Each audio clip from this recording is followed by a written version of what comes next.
Indonesia adalah satu-satunya negara yang diundang Amerika Serikat untuk melakukan kunjungan bilateral di Washington DC menjelang KTT APEC di San Francisco. Beberapa hasil penting pertemuan. Pertama, Indonesia dan Amerika Serikat sepakat untuk meningkatkan status hubungan bilateral dari Strategic Partnership menjadi Comprehensive Strategic Partnership atau CSP. CSP Indonesia-Amerika Serikat akan menjadi fondasi kuat untuk penguatan kerjasama bilateral terutama di bidang ekonomi. Kedua, secara prinsip disepakati pentingnya penguatan kerjasama mineral kritis. Untuk itu akan dibentuk rencana kerja atau work plan menuju pembentukan Critical Minerals Agreement atau CMA.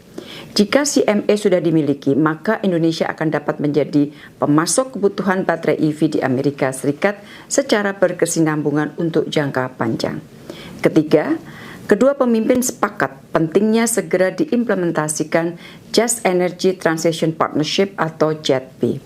Presiden RI menyampaikan agar Amerika Serikat dapat mendukung upaya mempercepat transisi energi Indonesia termasuk program Early Retirement PLTU dan pengembangan jaringan transmisi dan distribusi kelistrikan Indonesia.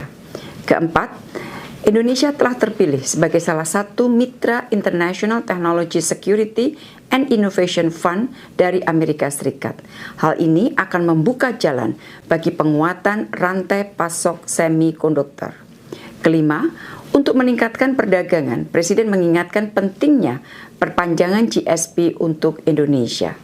Keenam, Amerika Serikat menyampaikan komitmen memberikan dukungan terhadap aplikasi Indonesia untuk menjadi anggota OECD. Selain kerjasama bilateral, kedua presiden juga membahas isu kawasan dan internasional, terutama situasi di Gaza. Presiden Jokowi menyampaikan posisi tegas Indonesia dan meminta agar Amerika Serikat dapat menggunakan pengaruhnya kepada Israel untuk menghentikan kekejaman di Gaza.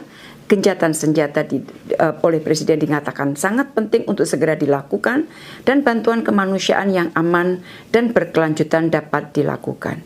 Serta proses perdamaian menuju two-state solution berdasarkan parameter internasional yang disepakati dapat segera dimulai kembali.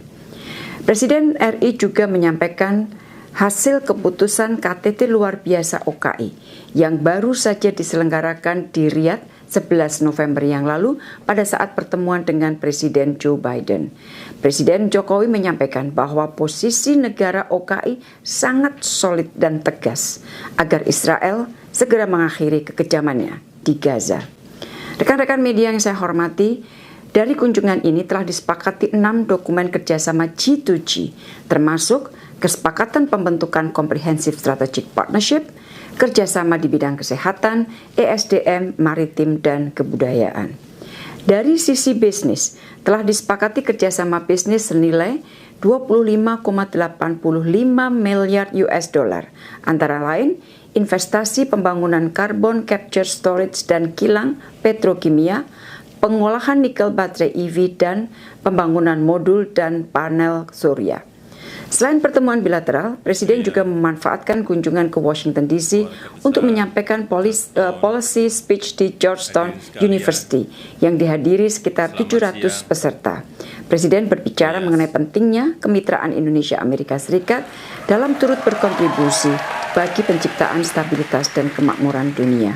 Presiden juga mengapresiasi rencana Georgetown University untuk membuka kampus cabang di Indonesia tahun depan. Selepas menyampaikan policy speech, Presiden juga menyempatkan untuk melakukan sholat asar berjamaah di Masjid Kampus Yeromamut.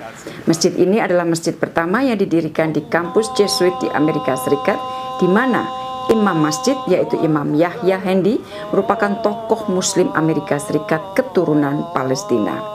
Presiden juga telah menerima audiensi dari CEO Freeport McMoran yang antara lain menyampaikan perluasan investasi 3 miliar US dollar untuk pembangunan smelter di Gresik dan Papua.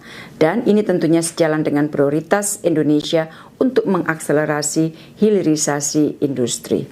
Rekan-rekan media yang saya hormati, setelah dari Washington, Presiden akan menuju ke San Francisco untuk menghadiri rangkaian KTT APEC, IPEF Leaders Meeting, dan berbagai kegiatan lainnya, termasuk pertemuan bisnis dengan berbagai pengusaha Amerika Serikat.